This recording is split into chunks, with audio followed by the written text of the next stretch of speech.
आनंदाची आता चरणी जगन्नाथा चित्त ठेले माय जगन्नाथ बाप जगन्नाथ अनाथाचा नाथ जनार्दने. कीर्तन सेवेसाठी अभंग घेतलेला शांतीब्रह्म एकनाथ महाराज या जगामध्ये जी ज्यांच्याकडे शांतता आहे आणि या शांततेचं ज्यांच्याकडे रूप आहे, त्यांच्याकडे जी भक्ती आहे, त्यांच्याकडे जे शांततेचं प्रेम आहे, असे संत श्री संत एकनाथ महाराज यांचा हा छोटासा अभंग घेतलेला आहे. तरी या अभंगाद्वारे नाथ बाबा काय सांगतात हे आपल्याला थोडक्यात सांगणार आहे. तरी भजन करा, सर्व लोकांनी विनंती आहे की भजन करा आणि या जीवनामध्ये भजन केल्याशिवाय काही मिळणार नाही. तरी भजन करा. विठ्ठल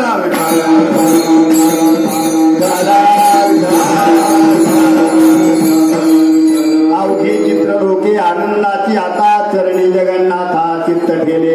अभंगाला सुरुवात करण्यापूर्वी थोडासा परिहास द्यायचा तो असा की श्री क्षेत्र बेलेश्वर संस्थान ते पैठण नाथषष्ठी सोहळा दिंडी पायी सोहळा आहे आणि या दिंडी पायी सोहळ्यासाठी हा चाललेला सोहळा आज मुक्कामी आमच्या गुरुवर्य वामन भाऊ महाराजांच्या गावामध्ये आणि त्यांच्या मंदिराच्या समोर या मंदिरामध्ये हा कार्यक्रम होत आहे.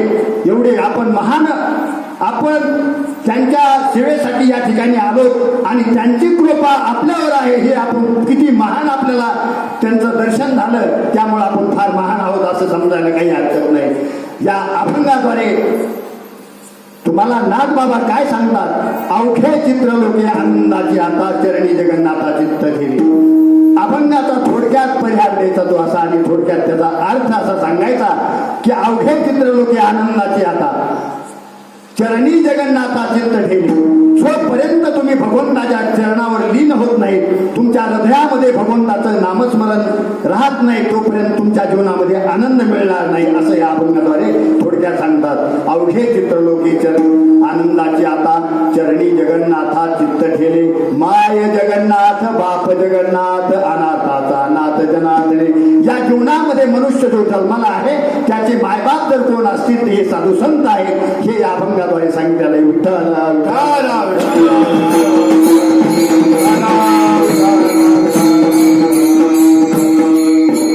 अभंगाला सुरुवात करण्यापूर्वी आपण आपले जे पांडुरंग आहेत यांना आपण नमन केलं पाहिजे. पांडुरंगा करू प्रथम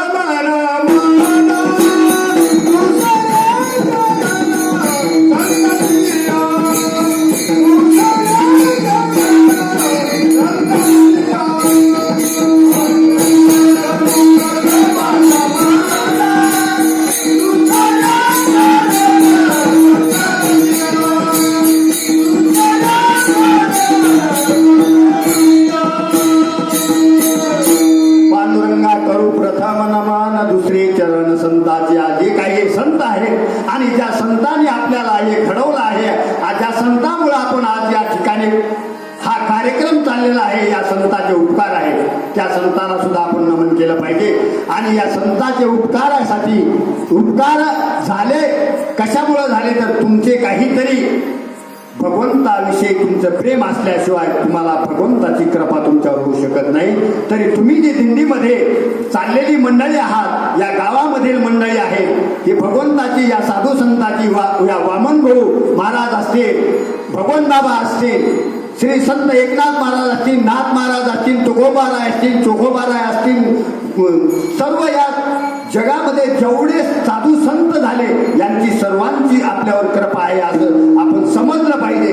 आणि आपण निश्चित हे कृपा असल्याशिवाय हे घडू शकत नाही, याच्यात काही शंका पाहायची जरूर नाही. मनुष्याने आपल्यावर कृपा झाल्याशिवाय त्यांच्या पायाचं दर्शन तुम्हाला घडू शकत नाही. आणि ज्या वेळेस तुम्हाला हे बुद्धी जे देणारे आहेत हे साधू संत आहेत. हे साधू संत जे येतात ते कशासाठी येतात? जगाच्या कल्याणात संताच्या विभूती, देह कष्टविती परोपकारे. या भाऊ सारखे, नाथबाबा सारखे, भगवान बाबा असतील असे जे महान साधू संत आहेत, आपले नारायणगडाचे भगवान नगद नारायण महाराज असे मोठमोठे आणि हे सर्व घडून याला घडवणारे मुख्य कोण असतील तर पंकज स्वामी महाराज आहेत. आपल्या भाऊंचे बाबांचे गुरु आहेत ते. आणि यांनी या स्वामींनी ह्या मनुष्य देहाला काय भजन असतं, हे भजन काय असतं, भजन देवाची काय सेवा करावी लागती आणि ह्या साधू संतांची कशी भक्ती करावी लागती, देवाची कशी भक्ती करावी लागती, साधू संतांची कशी सेवा करावी लागती, हे कोणी जर शिकवलं असेल तर ते हरिभक्त परायण पंकज स्वामी महाराज निपुण संस्था. त्यांनी असे शूरवीर अशा सूर्यासारखे किरण असे त्यांनी घडवून ठेवलेले आहेत. आणि त्यांच्या दारामध्ये हे आज आपलं छोटस कीर्तन होत आहे. माझ्यासारख्या पामराचं कीर्तन होत. हरी भजनी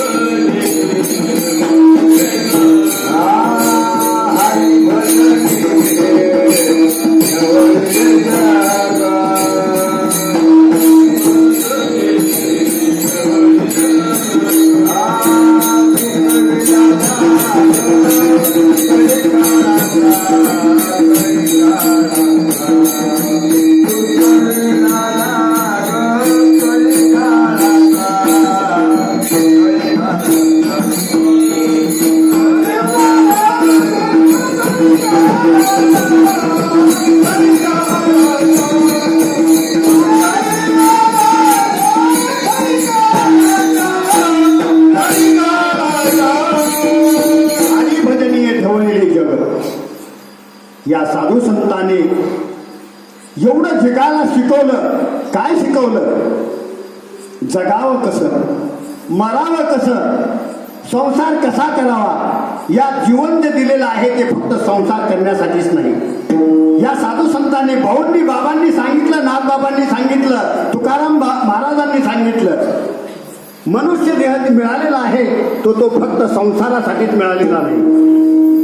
माणसाने जन्म हा मिळाला पण तो मिळालेला जन्म फक्त संसार करण्यासाठी नाही. भगवंताची सेवा घडली पाहिजे, देशाची सेवा घडली पाहिजे, जनतेची सेवा घडली पाहिजे, गावची सेवा घडली पाहिजे, देशाची सेवा घडली पाहिजे. आणि हे कार्य कधी घडतं तर तुम्हाला जोपर्यंत तुम्हाला ह्या साधू संतांची कृपा होत नाही तोपर्यंत हे घडू शकत नाही. आणि हे जे घडतं ते या संप्रदायाच्या संसार रूपी या पायी दिंडी सोहळ्यामध्ये तुम्ही आहात, म्हणजे आला आहात. तुमच्यावर भगवंताची साधू संतांची कृपा आहे. ईश्वर बाबा बेलेश्वर बाबाची तुमच्यावर कृपा आहे. आणि त्या कृपेमुळं आज तुम्ही बेलेश्वर संस्थान ते पैठण नाथ षष्ठीसाठी नाथ बाबाकडे निघालेला आहात. आणि नाथ बाबाकडे जात असताना तुमच्या पायी दिंडी सोहळ्यामध्ये मोठमोठे साधू संत तुम्हाला भेट देतात आणि तुम्हाला त्यांचं दर्शन घडतं. तुम्ही पहा, नगद नारायण महाराजांचं तुम्हाला दर्शन झालं. किती महान आहोत तुम्ही. माणसाने एवढं सोपं समजायचं नाही कुठली गोष्ट. नगद नारायण महाराजांचं तुम्हाला नाथ बाबाकडे निघालं की पहिलं दर्शन झालं. दर्शन झालं की दुपारी दर्शन, संध्याकाळी वामन भाऊंचं दर्शन. आणि त्यांच्या मंदिरात त्यांच्या समाधी समोर हे भव्य असं कीर्तन होते. तुम्हाला या ठिकाणी बसण्याचा, त्यांच्या समोर काहीतरी भगवंताचं गुणगान ऐकण्यासाठी मिळते. किती महान उपकार आहेत या साधूंचे. आणि हे साधूंचे उपकार कुणावरही होत नाही, कुणावरही होणार नाही. त्याला भक्तीच लागते, त्याला प्रेम लागतं. आणि प्रेमाविना काही मिळणार नाही. काय सांगू आता संताचे उपकार, काय सांगू आता संताचे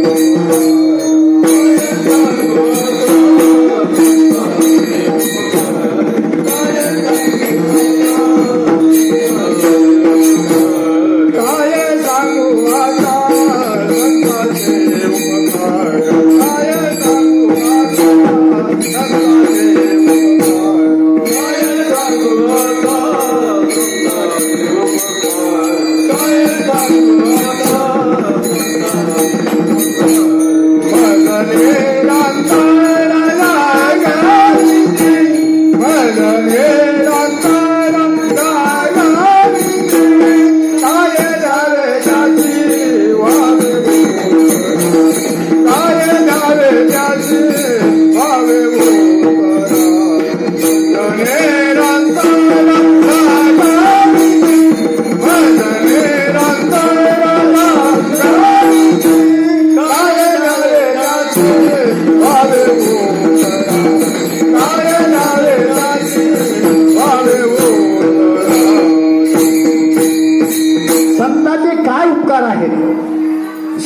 जागे करतात. संत हे तुम्हाला जागे करतात.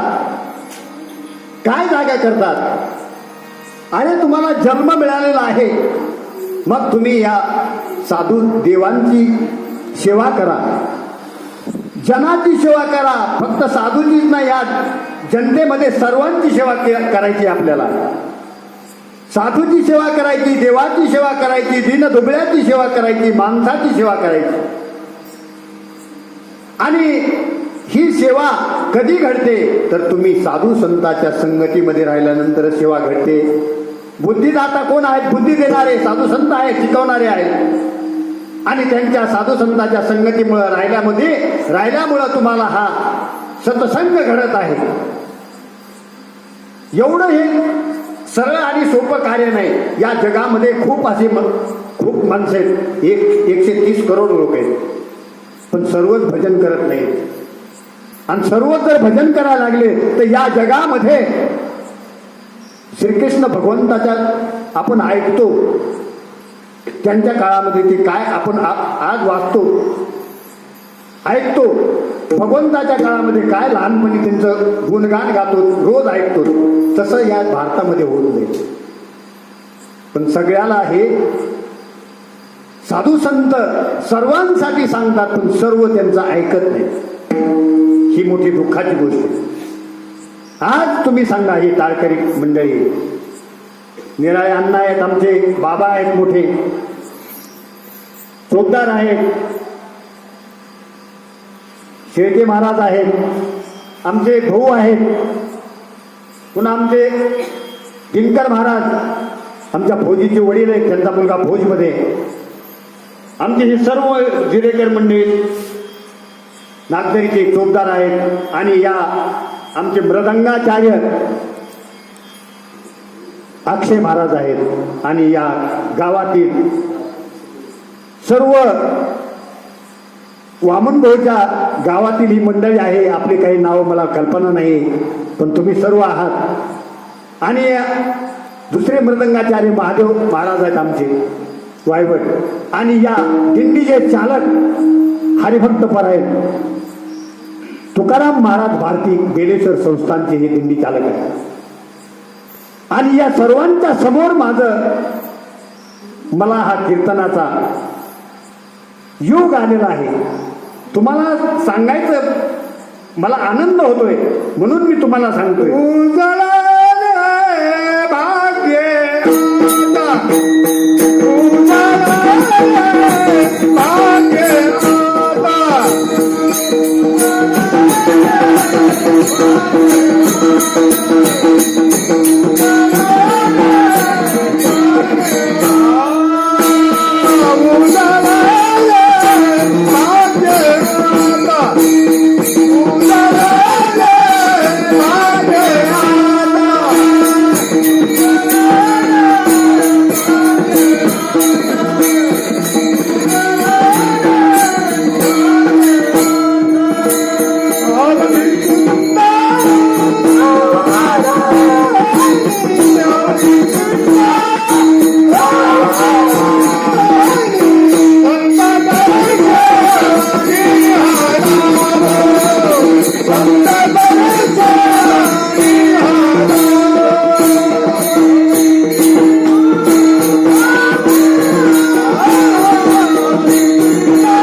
नवनाथ महाराजांनी जे सांगितलं याबद्दल, संतांच्या दर्शनाने तुम्हाला कुठलाही लाभ होऊ शकतो, तुमच्या जीवनाचं कल्याण होऊ शकतं. याचा अर्थ असा आहे की तुमचं जीवन कल्याण झाल्यानंतर तुम्हाला कुठल्याच लाभाची जरूरत नाही. भगवंताची साधू संतांची कृपा झाली, तुमचं जीवन सफल झालं, तुम्हाला जीवनामध्ये कुठलीही अडचण येऊ शकत नाही. आणि हे वैयक्तिक आपल्याला कळायला पाहिजे. आपण करा सोडून, आणि ही सोडून जर करायची असेल तर या संतांच्या संगतीमध्ये राहायला पाहिजे. आणि तुम्ही हे या ठिकाणी ऐकणारी मंडळी आहे, महिला मंडळ आहे, सगळं या माझ्या बरोबर आलेले या दिंडीमध्ये 35 महिला आहेत. खूप गायककार आहेत. तुम्हाला भगवंतांनी खूप कला दिलेली आहे, खूप ज्ञान दिले. तुमचं बी गुण गाण्यासारखं आहे. या गावातील महिला आमच्या मावश्या आईसारख्या मंडळी सगळ्या आलेल्या आहेत. आणि आमचे छोटे छोटे मुलं अक्षय विषय हे आमचा ओंकार, एक छोटं पिल्लू कोणी गेलं काय, हा इथं बसले. हे 3च पिल्ले आहेत. पहा, तुम्हाला आनंद वाटतो मला सांगताना.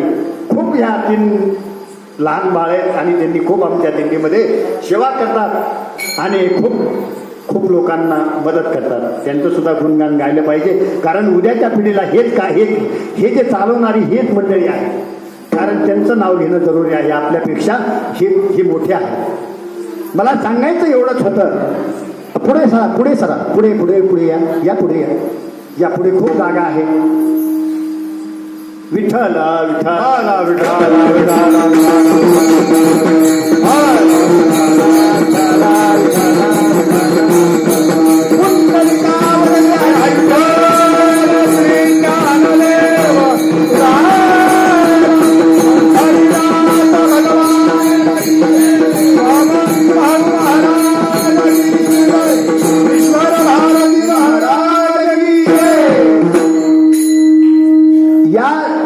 जगामध्ये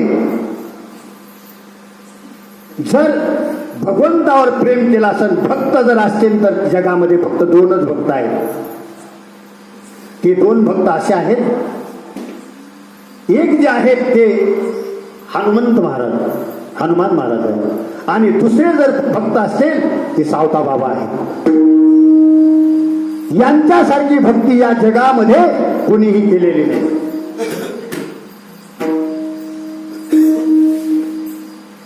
या हनुमंताचं कार्य तुम्हाला सर्वांना ज्ञात आहे, माहिती आहे.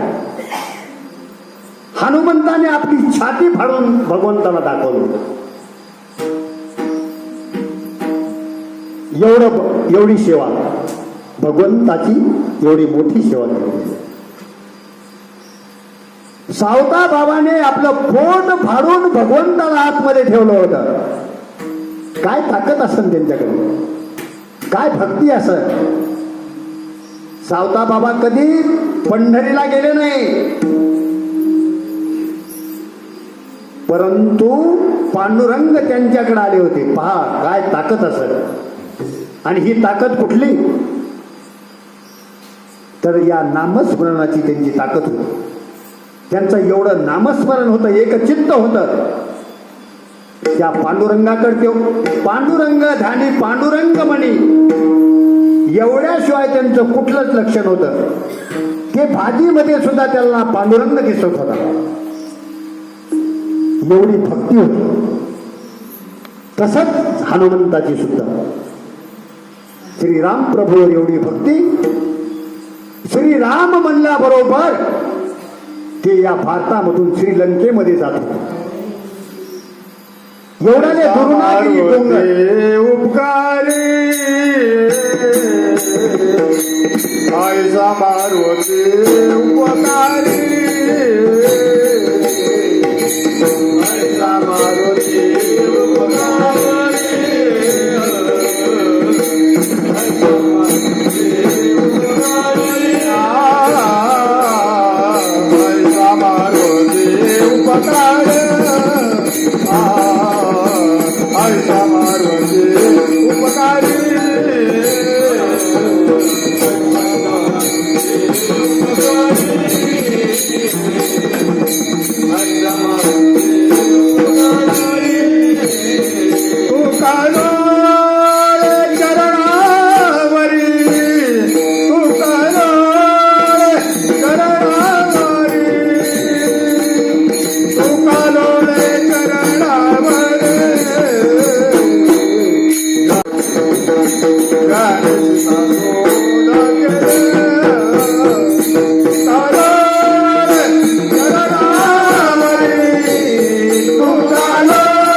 या हनुमंताच्या चरणावर लोटांगण घालतात, एवढी ताकद आहे. हनुमंत हे फार मोठे महान भक्त आहे. अशी भक्ती आपल्याला वेळ नाही सांगण्यासाठी. कीर्तनाची फक्त 1 तासाच्या आत संपवायचं कीर्तन. परंतु थोडक्यात तुम्हाला मी सांगणार आहे 2 शब्दामध्ये, कारण तुम्ही माझ्यापेक्षा फार ज्ञानी आहात, गुणी आहात. भगवंतांनी तुम्हाला, साधू संतांनी सर्व काही दिलेलं आहे. परंतु मी तुमच्या समोर मला उभा केलं तुम्ही, त्यामुळे मी 2 शब्दामध्ये तुम्हाला भगवंताचं, या साधू संताचं गुणगान गाणार आहे. जास्त काही सांगणार नाही. तुम्हाला मला एक सांगायचं राहिलं. या गावातील जे काही महिला असोत पुरुष असोत यांना सांगायचे, माझे गुरु अभ्यासाचे आमचे आता पाठीमागं वाढले नाही का सर, नाही का वाढले, वाघेरा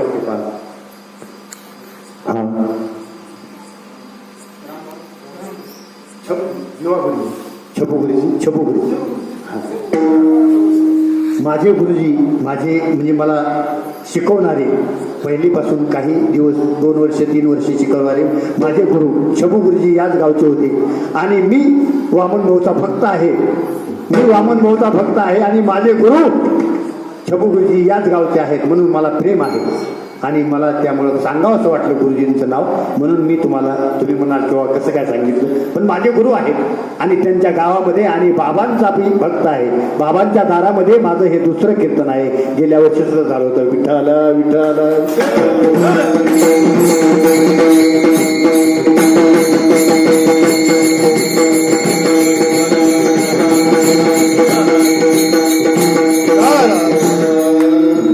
मला सांगायचं असं होतं, या मनुष्य जीवनामध्ये हे जग तुम्हाला आनंदी दिसावा हे जर वाटत असेल तर अभंगाच्या पहिल्या चरणामध्ये सांगा.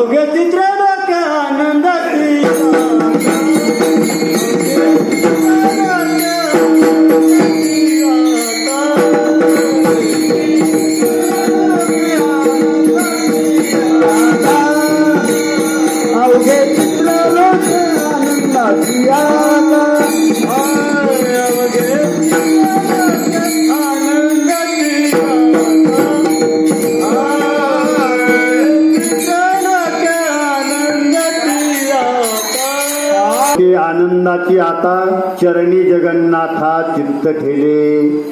तुम्हाला या जगाचं अवघे चित्र लोके, म्हणजे हे जगत आनंदमय दिसतं कधी, तर तुमचे जे अवघे चित्र लोके आनंदाची आता, तुम्हाला जर आनंद घ्यायचा असेल या जीवनाचा, तर चरणी जगन्नाथा चित्त ठेले. या साधू संताच्या चरणावर तुम्हाला लीन व्हावा लागेल. व्हावा लागेल याचा अर्थ असा नाही की जाऊन तुम्ही दर्शन केल्याबरोबर तुम्हाला भगवंत मिळतील असं नाही. तुम्हाला जीवनामध्ये कष्ट घ्यावा लागेल, आतोनात कष्ट घ्यावा लागेल. तुम्हाला सेवा करावी लागेल, देशाची सेवा करावी लागेल, गावाची सेवा करावी लागेल, दीनदुबळ्याची सेवा करावी लागेल, आई वडिलांची सेवा करावी लागेल. या जगामध्ये जे काही आहे हे आपलं काहीच नाही असं समजून तुम्हाला सेवा करावी लागेल. आणि त्यावेळेस या साधूंची तुमच्यावर कृपा होईल. आणि कृपा झाल्यानंतर तुम्हाला काय वाटेल, अवघे चित्र लोके आनंदाची आता चरणी जगन्नाथाचे बाई राय ऐसे करी काही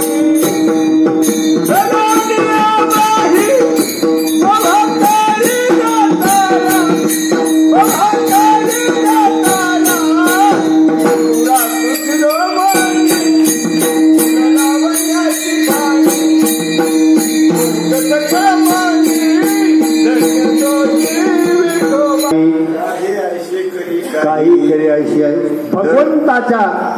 माझे चित्त म्हणजे तुमचं सर्व जे काय चित्त आहे ते भगवंताकडे पाहिजे. पण आपण असं करतच नाही, आपण संसाराकडे चित्त लावतो. आपली ज्वारी काढली का, बाजरी काढली का, खळ दिसतंय आणि बाजरी पळती, असं काहीतरी आपल्या डोक्यात असतं. परंतु हे सुद्धा करायचं आहे, हे शेती सुद्धा आपण करायची आहे. हे कारण याच्यासाठी लागतं, पोटासाठी सुद्धा केलं पाहिजे. भगवंत असं सांगतात एका शास्त्रामध्ये, जो मनुष्य जन्माला आणि तो जर आपल्या पोटापुरतं जर काम करत नसेल तर त्याला या जगामध्ये राहण्याचा सुद्धा अधिकार नाही. पोटापुरते काम, या पोटाला जे लागतं तेवढं तुम्ही काम केलंच पाहिजे. काही लोक असे आहेत काहीच करायचं नको म्हणतात, फक्त खायला पाहिजे फुकून. पण असं नाही, जो जन्माला आहे त्यांनी आपल्या पोटापुरतं काम केलं पाहिजे, कारण त्याला खायचं असतं म्हणून त्यांनी काम केलं पाहिजे. असं या प्रमाणाद्वारे सांगितलं. पण आपलं चाललं होतं असं की अवघे चित्रलोकी आनंदाची. आता हे कधी मिळतं तुम्हाला आनंद, तर तुमच्या संताची तुमच्यावर कृपा झाल्याशिवाय होत नाही. आणि कृपा कधी होती याबद्दल मी थोडक्यात तुम्हाला सांगितलेलं आहे की कृपा सहज रुपया होऊ शकत नाही. तुम्हाला सेवाच करावी लागेल. तुम्हाला बेलेश्वर संस्थान ते नाथ बाबाकडे तुम्हाला चालत जावं लागेल, नामस्मरण करावं लागेल, जागरण करावं लागेल. घरी बसून तुम्हाला काही मिळणार नाही. या जगामध्ये सर्व काही करायचे. हे कशासाठी करायचंय? आपलं जीवन सुखी व्हावं, आपल्याला जीवनामध्ये आनंद मिळावा, यासाठी या खटाटोप आहे. बाकी काहीच करायचं नाही. आणि माणसाला थोडं कितीही समजवलं तर समजत नाही. साधू संत खूप सांगून गेले, भाऊंनी बाबांनी खूप सांगितलं या जगाला, शिका, मोठे व्हा. काही मंडळीने ऐकलं त्यांचं कल्याण झालं, ज्यांनी नाही ऐकलं त्यांचं चाललं राहटगाड. असं मला सांगायचं काय की संतांच्या संगतीमध्ये राहिलं पाहिजे. जीवन हे आपलं फक्त साधूंच्या संगतीमध्ये घातलं पाहिजे. साधूंच्या संगती जर घातलं तर तुम्हाला किती आनंद आहे थोडक्यात सांगायचं. आज तुम्ही बेली सरून निघाल्यापासून तुम्हाला 1 तासाला चहा आहे, 2 तासाला जेवण आहे. मग जेवणामध्ये तुम्हाला काय काय अन्न आहे हे तर सर्वांनाच माहिती. तुम्ही दिंडीत आलात म्हणून तुम्हालाच माहिती असं नाही की भाऊंच्या गावातली मंडळी यांना बी खूप माहिती आहे, हे पण जातात, सगळ्याला माहिती. मला सांगायचा अर्थ असा होता माझा बोलण्याचा की या साधू संतांच्या संगतीमध्ये राहिल्यानंतर किती आनंद आहे. आहे का काही टेन्शन? किंवा आपण आता सांगलीमध्ये आलो संध्याकाळी, आपल्याला कुणी जेवायला वाढतंय का, कुणी पाणी देते का, कुणी चहा देते का? अहो तयार. ही मंडळी आपली वाट पाहते किंवा दिंडी येणार आहे, माणसं येणार आहेत, साधू संत यायला लागले आपल्या गावामध्ये. आपण त्यांची सेवा केली पाहिजे, आपण त्यांना जेवण दिलं पाहिजे, पाणी दिलं पाहिजे. किती माणसं, शहाणी माणसं होती, सगळे सेवेमध्ये होते आपले. हे कशामुळे? या साधू संतांच्या संगतीमुळे. आणि या साधू संतांच्या संगतीमुळे राहिल्यामुळं माझा विश्वास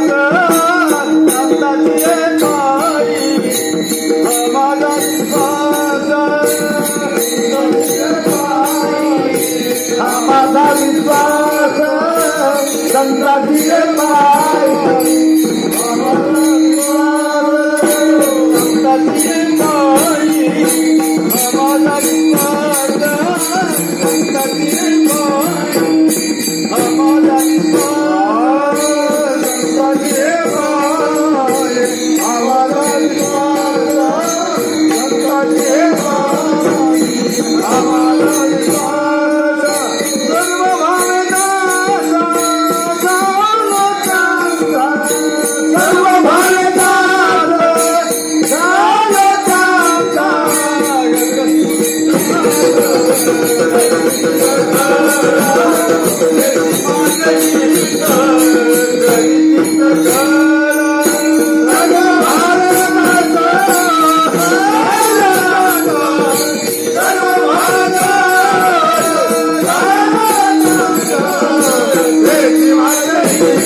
प्रमाण आहे.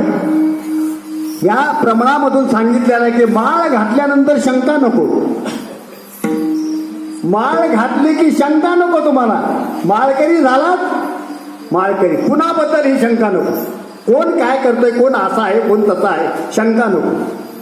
माळकरी झाला तुम्हाला सर्व काही स्वच्छ दिसलं पाहिजे. तुम्हाला सगळ्या दिसल्याबरोबर सगळ्यात आनंद दिसला पाहिजे. माळकरी होणं म्हणजे आनंद घ्यायचा. तुम्हाला आनंद लुटण्यासाठी तुम्हाला भगवंताने माळ घालण्यासाठी सांगितलेलं आहे आणि ती तुम्ही घेतली आहे. माळ घातल्यानंतर शंकाच नको, हा अमका असा आहे, तो तसा आहे, हो असा आहे, काही शंका नको. माळ घातली, सर्व तुम्हाला सर्व जग हे सारखं दिसलं पाहिजे.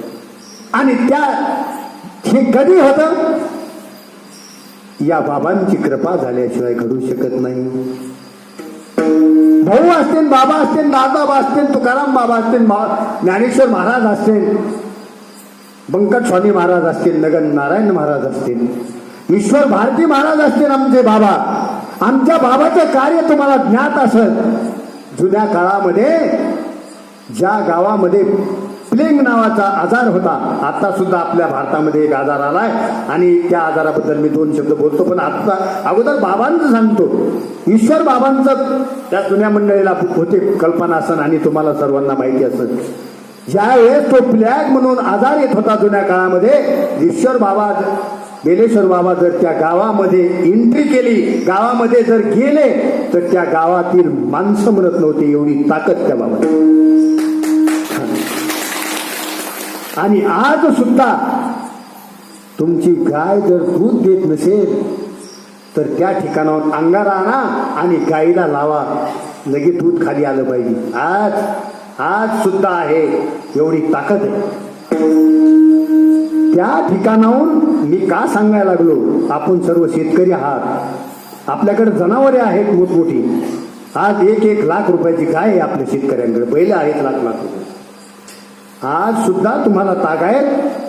बाबांचा अंगारा, बाबांच्या समाधीवर घाटी आणली, तिथून भारून बाबाच्या हस्ते समाधीवर ठेवून बाबा तिथं आहेत. तुकाराम बाबा भारती आहेत, मठाचे मठाधिपती महादेव बाबा आहेत. यांच्याकडं हातातून जर घाटी आणली भारून आणि तुमच्या जर जनावराला घातली, त्याला कुठलाही आजार होत नाही. गाय जर दूध देत नसेल, म्हैस दूध देत नसेल, तर ते आज सुद्धा दूध खाली येत आहे. एवढी ताकद आहे आज सुद्धा. या संतांमध्ये खूप ताकद आहे. साधू थोर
साधू थोर जाणार कलियुगी. या युगामध्ये साधूला थोर मानलं पाहिजे. देवापेक्षा सुद्धा मोठं साधूला माना. आणि साधूला मानल्याशिवाय तुम्हाला देवाची सुद्धा प्राप्ती होत नाही.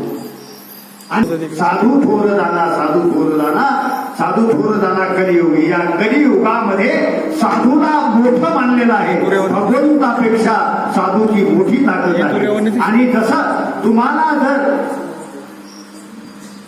काही काम करायचं असेल, साधू देवाकडे जायचं असेल, तर अगोदर तुम्हाला साधूची संगती पाहिजे. हरी प्राप्ती उपाय,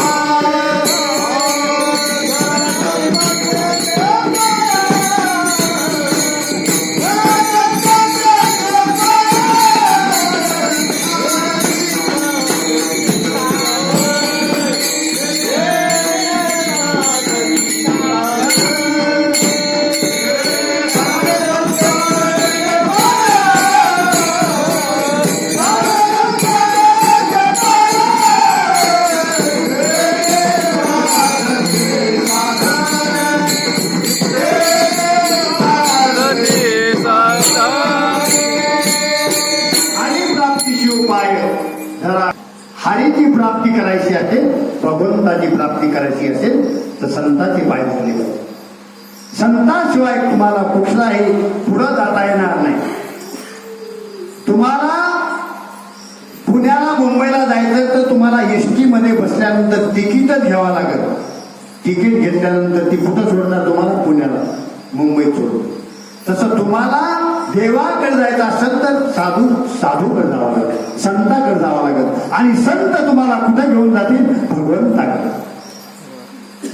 त्यामुळं संताजवळच राहिलं पाहिजे आणि संताशिवाय प्राप्ती नाही. आपण चांगलं सोडून देतो आणि वाईटाच्या नादी लागतो. वाईटाच्या नादी लागून आपलं कधीही बरं होणार नाही.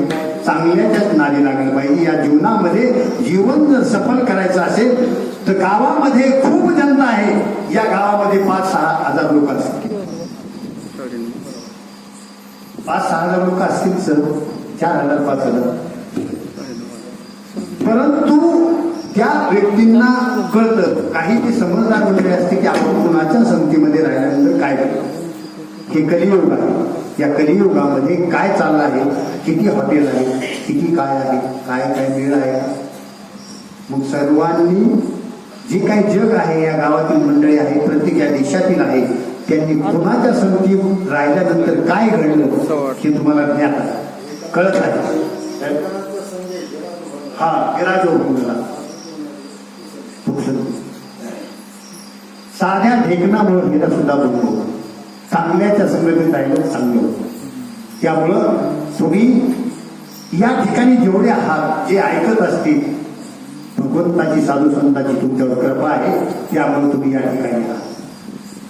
तर सांगायचं असं थोडक्यात की या जीवनामध्ये आपल्याला काहीच घेणं देणं नाही. फक्त या साधू संतांच्या संगतीमधून राहून आनंद लुटायचा. आणि आनंद लुटायचा जर असेल तर या साधू संतांच्या संगतीमध्ये राहिलं पाहिजे, सानिध्यात राहिलं पाहिजे आणि त्यांचे विचार ऐकले पाहिजे.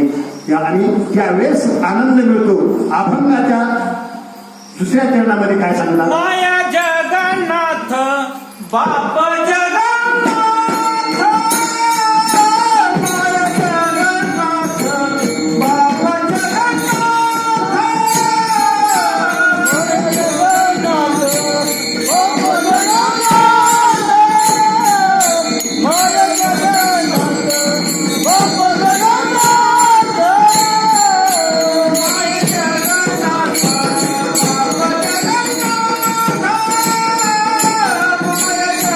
आणि वडील सुद्धा आहेत. आणि या आई वडिलांच्या आज्ञेनुसार आपलं हे जीवन चाललेलं आहे. त्यांनी जे मार्ग लावलेला आहे, ते जे सांगत आहेत, आज सुद्धा मार्ग लावतात. हे साधू संत मंडळी आहात. आपण म्हणतो तेच कीर्तन करतात, आपण भजन करतो, आपल्याला जमत नाही. त्यांना सुद्धा काहीतरी शाळेमध्ये एका तुकडीमध्ये 30-32 मुलं शिकतात, परंतु सगळे नोकऱ्याला लागत नाही, सगळ्यांना सर्टिफिकेट मिळत नाही, सगळ्याला कामं वाटून दिलेली असतात भगवंताने. ज्याची ज्याची बुद्धी चालते असं त्याला पद मिळतं. मग त्याला कोणाला शेतीचं मिळतं, कुणाला नोकरीचं मिळतं, कुणाला कोणत्या प्रकारचं मिळतं, कुणाला माणसं नीट करायचं मिळतं, कुणाला बिघडत, असे अनेक प्रकारचे फायदे होतात. तसं या साधू संतांकडे राहिलं तर तुम्हाला जसं जसं बुद्धी वाढेल तसं तुम्हाला ज्ञान होईल, तसे तुम्हाला भगवंत कार्य करायचं सांगत असतात. हे काय मनाने कार्य कुठलंही चालत नाही या जगामध्ये. साधू संतांच्या मर्जीशिवाय, भगवंताच्या कृपेशिवाय हे काही चालत नाही. आणि त्यांची ज्यावेळेस कृपा होती त्यावेळेस हे चालत असतं. नाही तर माझ्यासारख्या पामराला, माझ्यासारख्या फौजीचं कीर्तन भाऊच्या दारात नसतं. मी एक माझी सैनिक आहे, सांगावंच वाटतं. हो, तर ही कृपा असल्याशिवाय कुठलंही घडणार नाही. म्हणजे तुम्ही जे आहात ही सर्व तुमच्यामुळे मी इथं आहे. तुम्ही माझ्यापेक्षा मोठे आहात आणि तुमच्या कृपेने मला या ठिकाणी उभा राहण्याचं काय झालंय, उभा राहण्याचं हे भाग्य थोर झालंय माझं.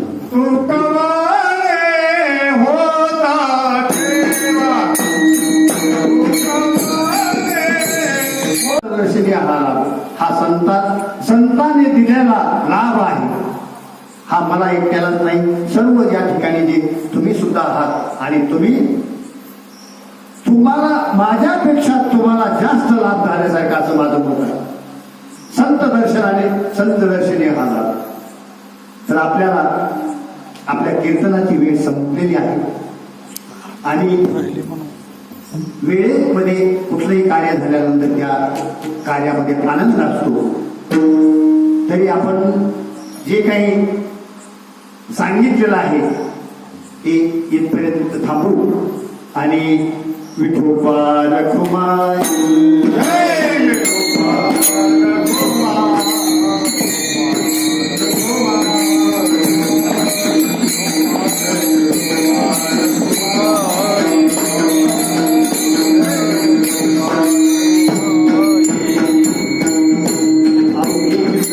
आनंदाची आता चरणी जगन्नाथा चित्त ठेले, माय जगन्नाथ बाप जगन्नाथ अनाथाचा नाथ जनार्दनी.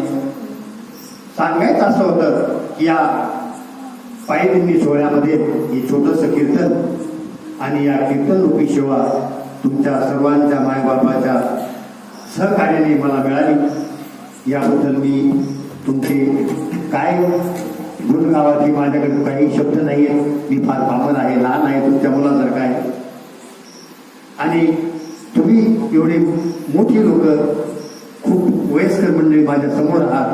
मला खूप दडपण आलेलं होतं, पण मी तरी सुद्धा मी बोललेलो आहे. तसं मी माझे सैनिक मी थोडा भेद नाही कोणाला असे माझे जे गुण आहेत, मी थोडं मला भीती वाटत नाही आणि भीती न वाटत नसल्यामुळे मी या ठिकाणी उभा आहे आणि त्या उभा राहण्यासाठी या तुमच्या सर्वांची माझ्या पाठीवर हात आहे, उपकार आहे आणि तुमच्या ताकदीमुळे मी भीत नाही. मला सांगायचा मुद्दा, कारण माझ्या पाठीमागं कोण आहात, माझ्या समोर तुम्ही आहात आणि तुम्ही असल्यामुळं मला भ्यायचं कारण काही नाही. त्यामुळं मी कुणालाही भेट नाही, कारण मी वैयक्तिक भेटो, पण तुम्ही ही माझी ताकद आहात आणि त्या तुमच्या ताकदीमुळे मी कुणालाही भेट नाही. या भारताचा मी आहे, मी तुमचा आहे, तुम्ही माझे आहात. मी अशा पद्धतीने वागतो म्हणून मी भेट. विठ्ठल विठ्ठल